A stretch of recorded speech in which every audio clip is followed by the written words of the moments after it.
תהיה חברת הכנסת איילת נחמיאס ורבין. בבקשה, גברתי.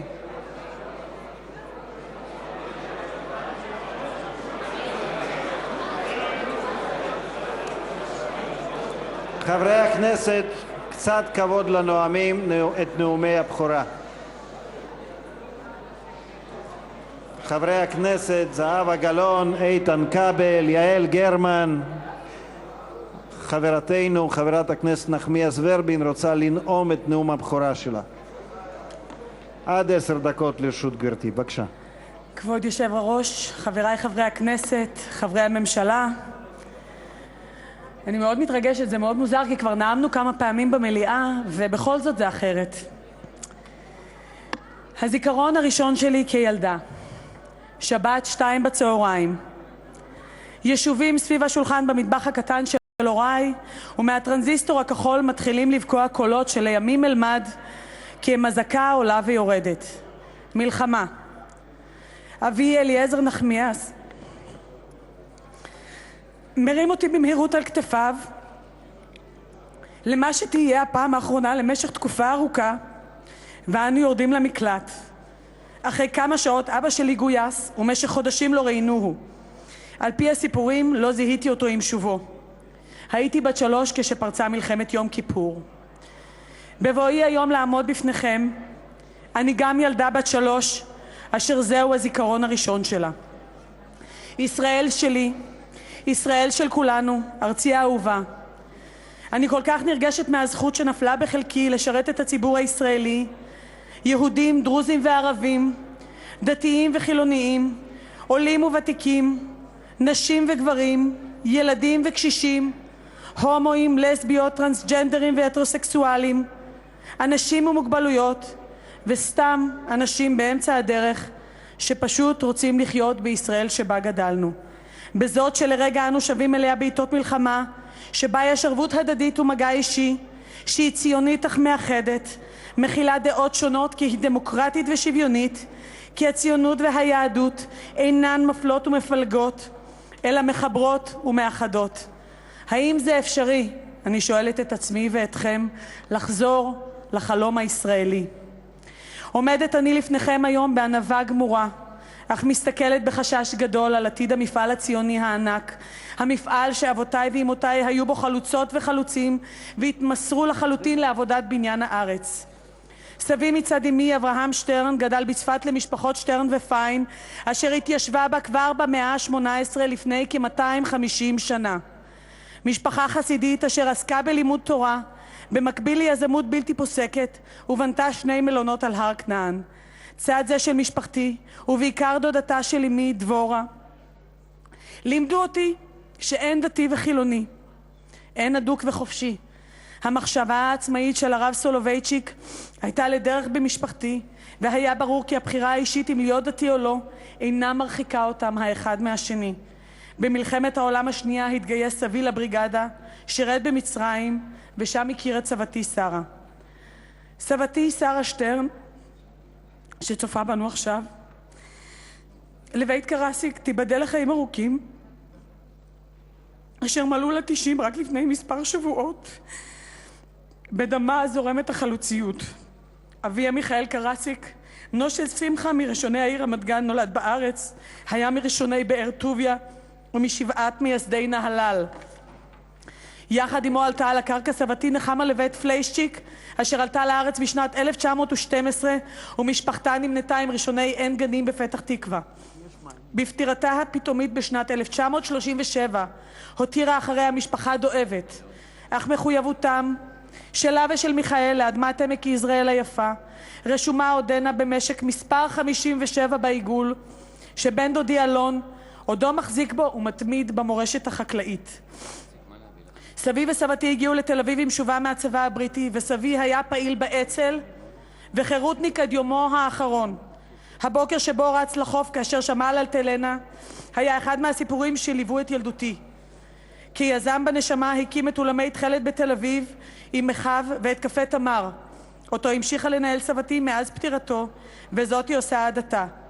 ידיה עדיין ידי חולבת, וליבה עדיין נודד לבית הקברות בשמרון, המשקיף על נהלל, שם קבורים רבים מאהוביה. ובכל זאת היא מזוהה כל כך עם תל אביב. מצידו של אבי אליעזר ז"ל זכיתי לגדול על ברכי המסורת הסלוניקאית. סבי וסבתי רשל לבית ביבס ומאיר נחמיאס הגיעו לארץ בינואר 1933. סבי היה פעיל במכבי וציוני אדוק. לאחר קטטה אנטישמית יצא יחד עם סבתי את סלוניקי, והם חזרו אליה לביקור רק בשנת 1968 כדי לגלות שדבר לא נותר כמעט מהקהילה המפוארת הזאת. את כאבם נשאו עמם עד יומם האחרון. סבי עבד בבניין וכקצב. סבתי רשל, חזקה וגאה, הייתה פעילה בארגון עולות יוון ועסקה באופן יומיומי בסיוע לעולים החדשים שהגיעו לנמל יפו. אבי סיפר כיצד כבר בגיל 4 הייתה מושיבה אותו שימתין עד שתביא משפחה חדשה לבית בשכונת שפירא שם התגוררו. אני מדברת אליכם היום ושורשיי עימי. משפחה ישראלית עם שורשים שחלקם יידישיים פוגשת במשפחה ישראלית אחרת אשר הייתה מכונה אי שם מפעם פרנקים. כאשר אמי ואבי הכירו, אבי בוגר עירוני זין ביפו ואמי בוגרת תיכון חדש. אבי משכונת שפירא וממשפחה שזה מכבר הגיע, ואמי מרחוב רש"י בתל אביב, מצפת ומנהלל. זה לא היה טריוויאלי כנראה. עבור סבתי הסלוניקאית זה היה אתגר של ממש לחבק כלה אשכנזייה. אולם דווקא התערובת הזאת, הלא כל כך מסובכת בסך הכל, הייתה כבר מאז ילדותי חלק מהזהות שלי. המוסקה והכבד הקצוץ, עלי הגפן הממולאים והלוקשן מתיוך, הם שק מלא כל טוב שאני גאה לשאת עמי. מאז ומעולם הייתי גאה לשיר את צור מי שלא אכלנו, ברכו אמוני, ולשמוע מאמי את הניגון האשכנזי שלמדה מסבי שקולו היה כשל חזן. אוזניי קרויות ועיניי נעצמות למשמע קלייזמרים וכינור בוכה, ולא פחות למשמע אברהם פררה ובוסתן ספרדי. אבי אליעזר ז"ל היה דמות מכוננת בחיי.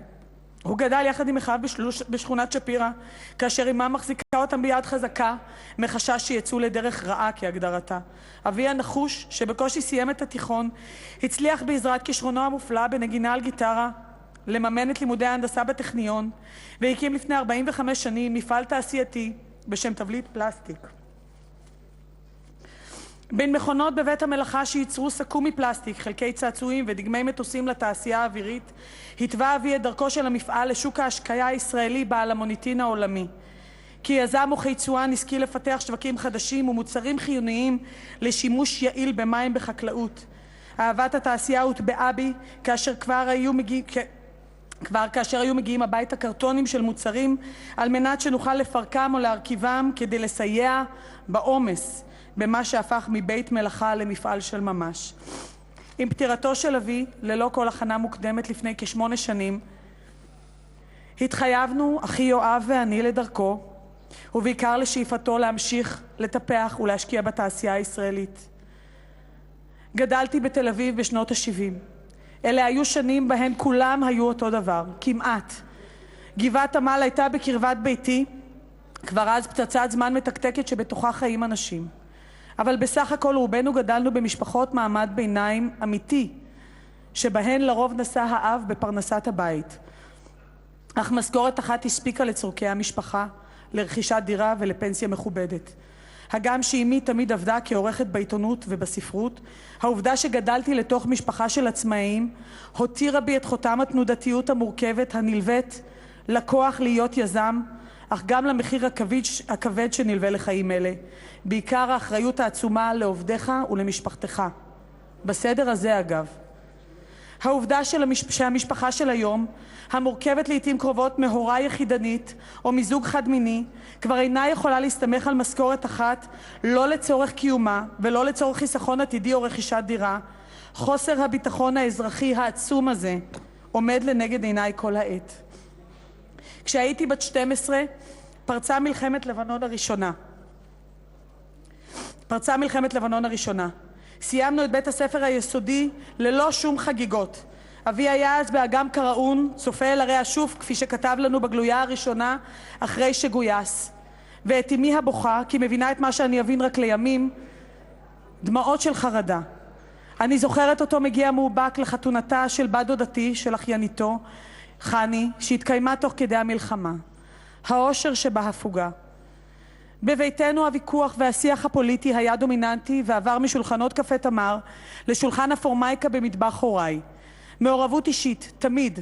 זהו החינוך שרתם אותי לחיים הציבוריים כבר בגיל 17 כשנסעתי להסביר את ישראל במשלחת הנוער של משרד החוץ וכסטודנטית בפעילותה של מפלגת העבודה בתא אופק באוניברסיטה העברית. זכיתי לעבוד עם יצחק רבין לפני שהיה ראש הממשלה ולהיות חלק מהצוות האישי שלו כשניצח בבחירות 1992. תקופה זו במשרד ראש הממשלה, זכות גדולה לאדם צעיר בת 21, היוותה השלמת החינוך האזרחי שלי. ומאז אני כאן, ולא הרפאתי מהאמונה שהציונות, הדמוקרטיה והיהדות שלובות להן יחד ביצירת החזון החדש של ישראל, גם אם הוא מורכב, חזון כלכלי, חברתי ומדיני. באפריל 2002, חודשיים אחרי שהתחתנו, חזרנו בעלי עברי ואני, אז מג"ד מילואים בשריון, מירח הדבש שלנו. על הדלת חיכה צו 8 והוא נסע לג'נין, לאימת חומת מגן. כשאספנו אותו באישון לילה בצומת בת עמי ביום העצמאות של אותה שנה, הילך מולי גבר מאובק ששנים ארוכות מחייו בילה בג'נין בניסיון ובאמונה שדרכנו להסדר מדיני ולשלום סלולה. גבר שנלחם עד היום למען ביטחון ישראל. שסבו יהושע ורבין היה המושל הראשון בשטחים לאחר 1967. שאביו משה ורבין היה קצין האג"ם של מוסה פלד ברמת הגולן ביום כיפור. שבני יונה בן 9 כבר סייר עמו ברמה שאינה שוכחת דם בנינו. שאינו רוצה לגדל גם הוא את ילדיו לחיים שבהם זיכרונותיהם ממלחמות חזקים יותר מזיכרונותיהם על שלום. בכל כוחי אני מנסה להבין באיזו כנסת זכיתי לכהן ולאיזה מדיניות מכוון ראש הממשלה. ממשלות רבות ב-20 השנים האחרונות ובכולן הייתה החתירה להסדר מדיני אחד מעקרונות היסוד. באיזו דרך מוביל אותנו ראש הממשלה?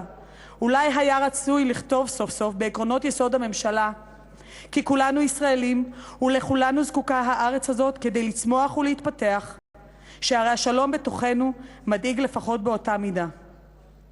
באין חזון ייפרע העם. מהו החזון של הממשלה החדשה? מה תציעו לציבור? שהרי גם המצביעים שהצביעו עבורך זקוקים ליותר מהפחדות ואיומים. הם זקוקים לתעסוקה וליכולת להתפרנס בכבוד, לחינוך המקנה הזדמנות שווה לילדיהם ולאופק לרכישת דירה, לתחבורה ציבורית ולמערכת בריאות שאיום הקריסה אינו ממשיך לרחף מעליה. אלה, אדוני ראש הממשלה, השרים, ביום יום, הם החיים עצמם. האמן לי, כאשתו של סגן אלוף במילואים, שמגדלת 3 ילדים, 2 בנים ובת, האיומים האסטרטגיים לא נעלמים מעיניי, אולם באיום האסטרטגי הגדול מכל עוד לא טיפלת. אני יכולה לקוות רק שהדברים שאמרת בהצגת הממשלה, בדבר ידנו המושטת לשלום וצמצום הפערים החברתיים, יהפכו סוף סוף למעשה, ולא המשך תרגילי אקרובטיקה המכסים על אין אחד גדול. לנו כבר יש חשמל, לרוב מים זורמים ודרך להגיע ממקום למקום, פיזית או וירטואלית. ובכל זאת אנחנו ממשיכים להיות חלוצות וחלוצים. את הפרק הראשון בספרה שליווני ועינן, שתרגלתי את היועצת שלי ללכת לספרייה הלאומית כדי למצוא אותו, ספר שכתבה בשנת 1969 רחל כצנלסון שזר. הוא הספר שמוקדש לחלוצות שהיו איתה.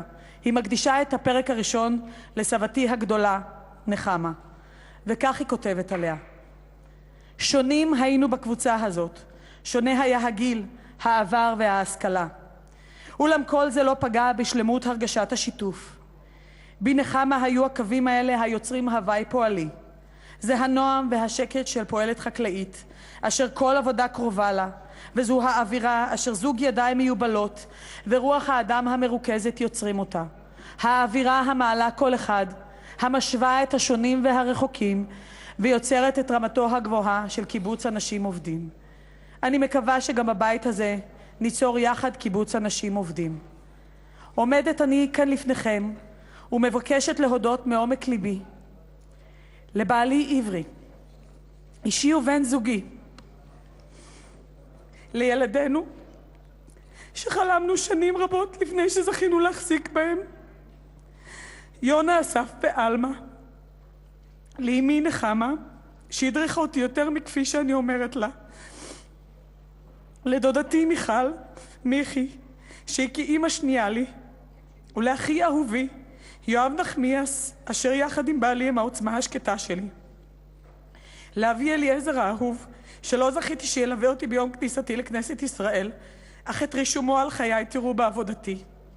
ולסבתי שרה המופלאה, שהיא חלק בלתי נפרד ממה שאני, באופן בו גדלה וגידלה אותנו. בעצמאותה הייחודית, בדור בו גדלה, ובאהבה והאמונה שדאגה שתחבוק אותי כל העת. אני מודה לאנשי מפלגתי, אשר ליבי קשור בליבם שנים רבות על האמון שנתנו בי, ולציבור הישראלי, אשר נקשר בינינו חוט בלתי נראה של מחויבות וערכים ישראליים ואוניברסליים. תודה רבה. תודה לחברת הכנסת איילת נחמיאס ורבין. אני בטוח שהדמעות הן דמעות של שמחה ולא של עצב. אני מזמין את יושב-ראש האופוזיציה, חבר הכנסת יצחק הרצוג, לברך